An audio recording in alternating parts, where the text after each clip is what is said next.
ముఖ్యంగా ఎడ్యుకేషన్. ఈ ఎడ్యుకేషన్ అంటే మన పిల్లల యొక్క భవిష్యత్తు. మన పిల్లల భవిష్యత్తు మన చేతుల్లోనే ఉంది. Our students future in our hands అనొచ్చు.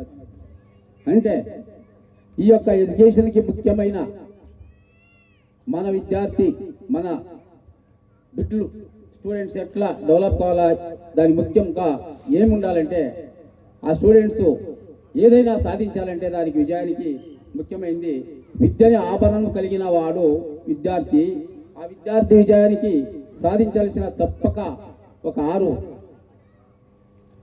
మెట్లు ఉన్నాయి. ఏమంటే క్రమశిక్షణ, మార్గం, కష్టపడడం, ఆచరణ, భాషా జ్ఞానం సృష్టించడం. ఈ 6 అంటే తప్పక మన విద్యార్థి ముందుకు వస్తాడు అని మనము ఎప్పుడైనా కానీ దీన్ని గుర్తుపెట్టుకోవాలి. ప్రతి ఒక్క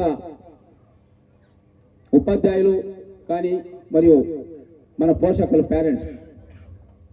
ఇంకా పోతే మన ఇంట్లో మనకి భోజనం లేకుండా ఉంటే మనం పేదోళ్ళు, భోజనం తినే మనకి ఏమీ లేదప్ప మనం పేదోళ్ళు అనుకుంటున్నాం.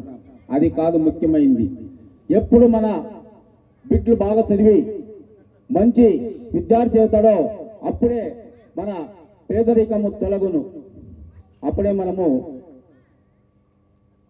ఏదైనా సాధించడానికి మన కుటుంబంలో కానీ మన సొసైటీ, సమాజంలో కానీ అవకాశం సిಗ್తుంది.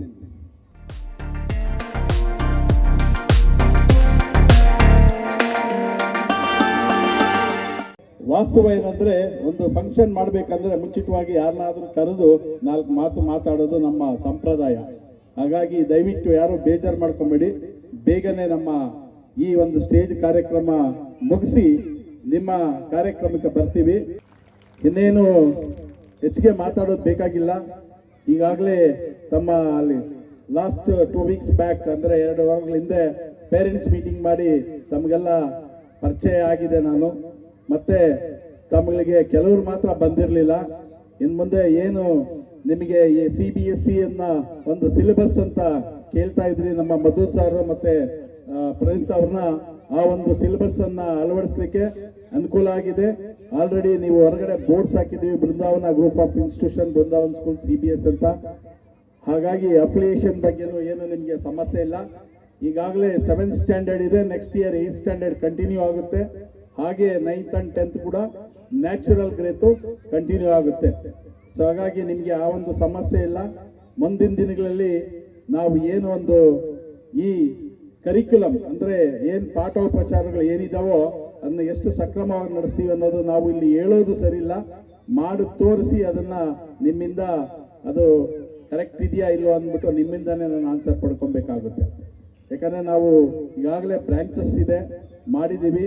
25 ವರ್ಷ ಇದು ಬರೋ ವರ್ಷ ನಮ್ದು ಸಿಲ್ವರ್ ಜೂಬ್ಲಿ ಬಹಳ ಒಂದು ವಿಜೃಂಭಣೆಯಿಂದ ಮಾಡಬೇಕಂತ ನಾವು ಎಲ್ಲ ಈಗಾಗಲೇ ಅದಕ್ಕೆ ಪ್ರಯತ್ನವನ್ನ ಪಡಿಸಿದೀವಿ. ಅದಕ್ಕಾಗಿ ಬೇರೆ ಯಾವ ಬ್ರಾಂಚ್ ಅಲ್ಲಿ ನಾವು ಈ ವರ್ಷ ನಾವು ಈ ಸ್ಕೂಲ್ ಡೇ, ಆನ್ಯುವಲ್ ಡೇ ಮಾಡಲಿಲ್ಲ. ನೆಕ್ಸ್ಟ್ ಇಯರ್ ಗ್ರ್ಯಾಂಡ್ ಸ್ಕೇಲ್ ಆಗಿ ಮಾಡಬೇಕಂತ. நம்மளுடைய சேகர் பொறுத்த வரைக்கும் ಕನ್ನಡದಲ್ಲೇ பேசுகிறேன் மறந்துட்டேன். ನಮ್ಮ ಶೇಖರ್ ಬಂದು, ನಾನು ನಮ್ಮ ಶೇಖರ್ ಇಬ್ರು ಒಂದು ಜೊತೆಯಲ್ಲಿ ಓದೋರು ಬೆಳಗಂಡಳ್ಳಿ ಸ್ಕೂಲ್ನಲ್ಲಿ. SLC ವರೆಗೂ ನಾವಿಬ್ರು ಒಂದೇ ಕ್ಲಾಸಲ್ಲಿ ಓದಿ, ಆಮೇಲೆ ಅವರು ಇನ್ನೂ ತುಂಬ ಓದ್ಬೇಕಂತ ಬೆಂಗಳೂರು ಕಡೆ ಹೋದ್ರು. ನಾನು ಹಂಗೆ ಓದೋಕ್ಕಾಗ್ದಿರ ಒಂದು ಫ್ಯಾಕ್ಟ್ರಿನಲ್ಲಿ ಕೆಲಸ ಸೇರ್ಕೊಬಿಟ್ಟೆ. ಹಾಗಾಗಿ ಅವರ ಪಯಣ ಹಂಗೆ ಎಜುಕೇಷನ್ ಲೈನಲ್ಲೇ ಹೋಗ್ಬಿಡ್ತು. ನಾನು ಫ್ಯಾಕ್ಟ್ರಿನಲ್ಲಿ ಸೇರಿಕೊಂಡು ಅಲ್ಲಿ ಯೂನಿಯನ್ ಸ್ಟಾರ್ಟ್ ಮಾಡಿ ರಾಜಕೀಯ ರಂಗದಲ್ಲಿ ಹೋಗ್ಬಿಟ್ಟೆ. ಹಂಗಾಗಿ ಶೇಖರ್ ತುಂಬ ಕಷ್ಟಪಟ್ಟು ಇವತ್ತೊಂದು 5-6 ಇನ್ಸ್ಟಿಟ್ಯೂಷನ್ನ ಮಾಡಿ ಸಾವಿರಾರು ಮಕ್ಕಳಿಗೆ ಒಂದು ವಿದ್ಯಾಭ್ಯಾಸ ಕೊಡ್ತಾ ಇದೆ ಅಂದರೆ ನಿಜಕ್ಕೂ ಅವನು ಈ ಸಂದರ್ಭದಲ್ಲಿ ಹೃದಯಪೂರ್ವಕ ಧನ್ಯವಾದಗಳನ್ನು ಅವ್ರಿಗೆ ತಿಳಿಸೋಕೆ ಇಷ್ಟಪಡ್ತಾ ಇದ್ದೀನಿ.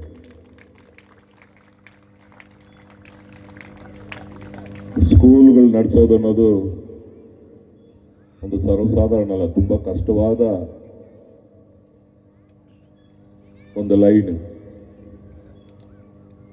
ಏನು ಬಿಸ್ನೆಸ್ ಬೇಕಾದ್ರೂ ಮಾಡ್ಬೋದು, ಅವ್ರಿಗೆ ಎಜುಕೇಷನ್ ಡಿಪಾರ್ಟ್ಮೆಂಟ್ ಅನ್ನೋದು ತುಂಬ ಕ್ರಿಟಿಕಲ್ ಆದ ಡಿಪಾರ್ಟ್ಮೆಂಟ್. ಯಾವುದೇ ಒಂದು ಸಣ್ಣ ಇನ್ಸಿಡೆಂಟ್ ಆದ್ರೂ ಅದಕ್ಕೆ ಯಾರು ಅದಕ್ಕೆ ಕಾರಣಕರ್ತರು ಅಂದರೆ ಮೊದಲು ಅವ್ರನ್ನೇ ಹಿಡಿಯೋದು, ಓನರ್ನೇ ಹಿಡಿಯೋದು. ಹಾಗಾಗಿ ತುಂಬ ಜಾಗ್ರತೆಯಿಂದ ನೋಡ್ಕೋಬೇಕಾಗಿರೋ ಒಂದು ಲೈನ್ ಯಾವುದಂದ್ರೆ ಅದು ಎಜುಕೇಷನ್ ಡಿಪಾರ್ಟ್ಮೆಂಟ್.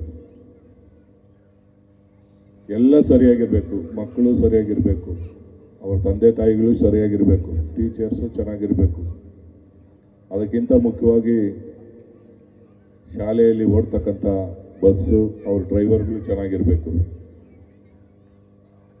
ಈ ಥರ ಎಲ್ಲ ಚೆನ್ನಾಗಿದ್ರೇ ಆ ಶಾಲೆ ಚೆನ್ನಾಗಿರುತ್ತೆ.